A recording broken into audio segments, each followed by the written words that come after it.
આજે આપણે વઘારેલો મોરૈયો બનાવીશું ઉપવાસમાં ખાવા માટે સ્પેશિયલ ફરાળી. આપણે ગેસ ચાલુ કરીશું, કઢાઈ મૂકીશું.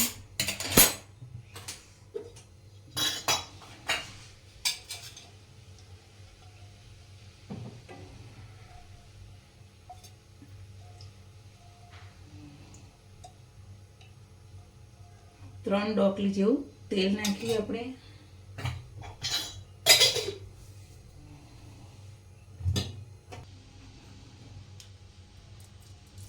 હવે આપણે જીરું નાખીશું, નાની 2 ચમચી જેટલું.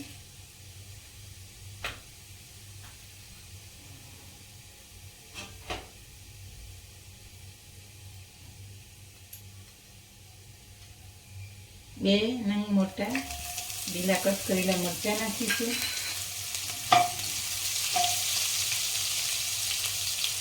મીઠા લીમડાના પાન નાખીશું.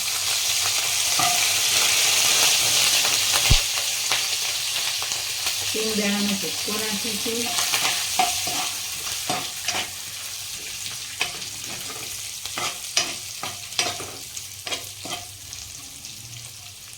શિંગદાણા શેકી જાય એટલે આપણે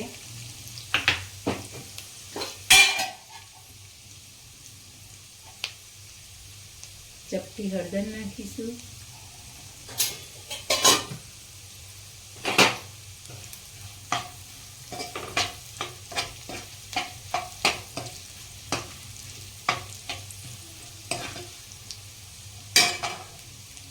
એક નંગ બટાકું કટ કરેલું લીધું એ નાખીશું.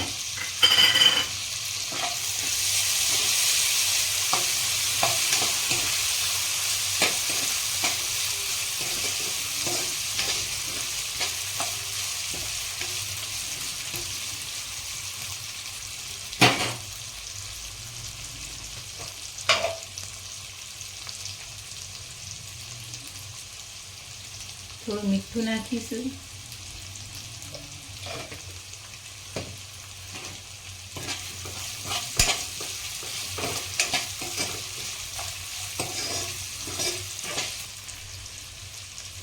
આપણે કાચું બટાકું લીધેલું એટલે તેલમાં થોડી વાર આપણે થવા દેવાનું.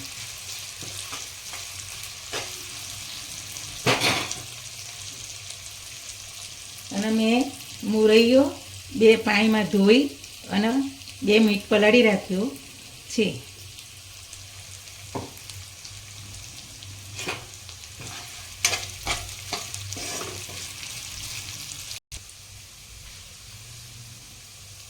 એક નાની ચમચી લાલ મરચું નાખીશું.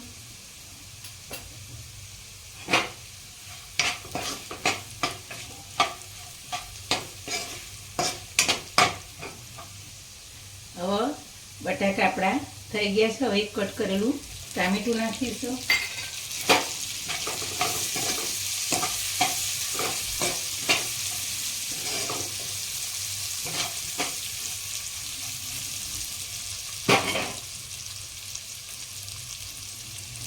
હવે મોરૈયાની અંદર 1 વાટકી પાણી આપણે નાખી અને અંદર નાખીશું.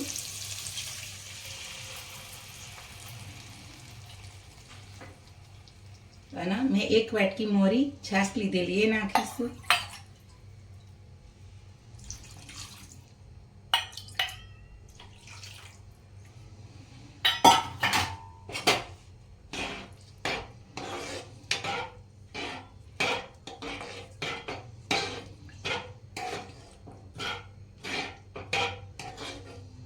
હવે આપણે 5 મિનિટ સુધી એનો મોરિયા ધીમા તાપે થવા દઈશું. આપણે થોડું મોરિયાના ભાગનું મીઠું નાખી દઈએ.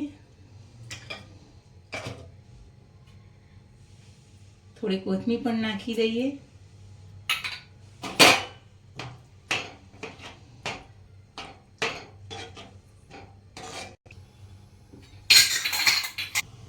હવે આપણો મોરૈયો જોઈ લઈએ. જો સરસ થઈ ગયો છે. જો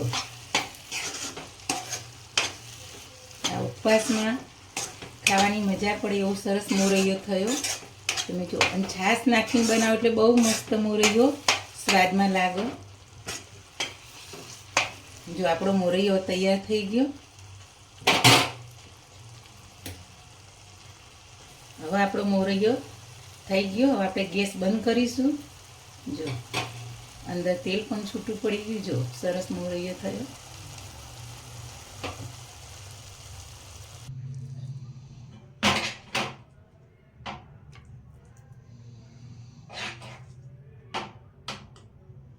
સર્વિંગ પ્લેટમાં કાઢી લીધો આપણો મોરૈયો. જો આપણે ઉપર કોથમીરથી ગાર્નિશ કરીશું.